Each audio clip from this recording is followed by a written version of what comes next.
Draw 112 degree. ഇതാണ് നമുക്ക് protractor ഉപയോഗിച്ചിട്ട് വരയ്ക്കേണ്ടത്. അതിന് വേണ്ടി നമ്മൾ ആദ്യം പ്രൊട്രാക്ടർ എടുത്തു. പ്രൊട്രാക്ടറിൻ്റെ 90 ഡിഗ്രിയും അടിയിൽ വരുന്ന സ്ട്രെയിറ്റ് ലൈനും കൂടി ജോയിൻ ചെയ്യുന്ന പോയിൻ്റ് ഇവിടെ ഉണ്ട്, നമുക്കറിയാം. അപ്പോൾ നമ്മളെങ്ങനെ 112 വരയ്ക്കുന്ന നോക്കാം.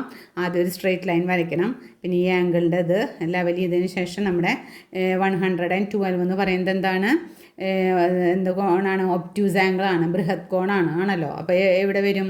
90 ഡിഗ്രിയുടെ ഈ ഇപ്പുറത്ത് വരുമോ അത് ഇപ്പുറത്ത് വരുമോ? 90 ഡിഗ്രിയുടെ ഇപ്പുറത്താണ് വരിക ആണല്ലോ.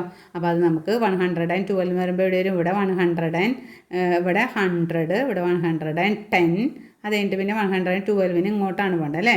അപ്പോൾ ഇവിടെ മുകളിൽ അതിൻ്റെ ചെറിയ ലൈനുകളുണ്ട്, 5 ഇടയിലുണ്ട്. അതിൻ്റെ ഇടയിലാണ് ഒരു വലുത് 5-ാമത്തെ. അപ്പോൾ അതിൽ 1, 2 എന്ന് നമുക്ക് എണ്ണാം. 110ൻ്റെ മുകളിലത്തെ നേരെ നോക്കുക, അതിൻ്റെ അപ്പുറത്തുള്ള 2 കൂടി ചേർത്ത് ഫ്രണ്ടിലേക്ക് എടുക്കുക. 112. അത് നമുക്ക് എങ്ങനെ വരയ്ക്കാമെന്ന് നോക്കാം. ആദ്യം നമ്മൾ ഒരു ലൈൻ വരയ്ക്കുക. ഒരു ലൈൻ ആദ്യം വരയ്ക്കുക. ആ ലൈനിൽ പോയിൻ്റ് അടയാളപ്പെടുത്തുക.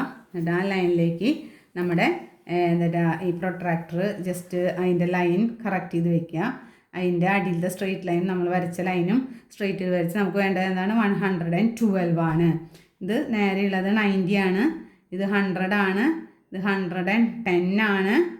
110ൻ്റെയും 120ൻ്റെ ഇടയിലുള്ളത് 115. നമുക്ക് അത്ര വേണ്ട, 12 ആണ്.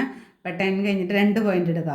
1, 2 ഈ വരുന്ന പോയിൻ്റാണ് നമ്മുടെ പോയിൻ്റായിട്ട് വരിക. അപ്പോൾ 102 എന്ന് പറയുമ്പോൾ നമ്മൾ ആ ഒരു പോയിൻറ്റിലേക്ക് ഇത് സ്ട്രെയിറ്റ് ചെയ്ത് വെച്ച് ജോയിൻ ചെയ്യുക. ഈ ആംഗിളാണ് 112.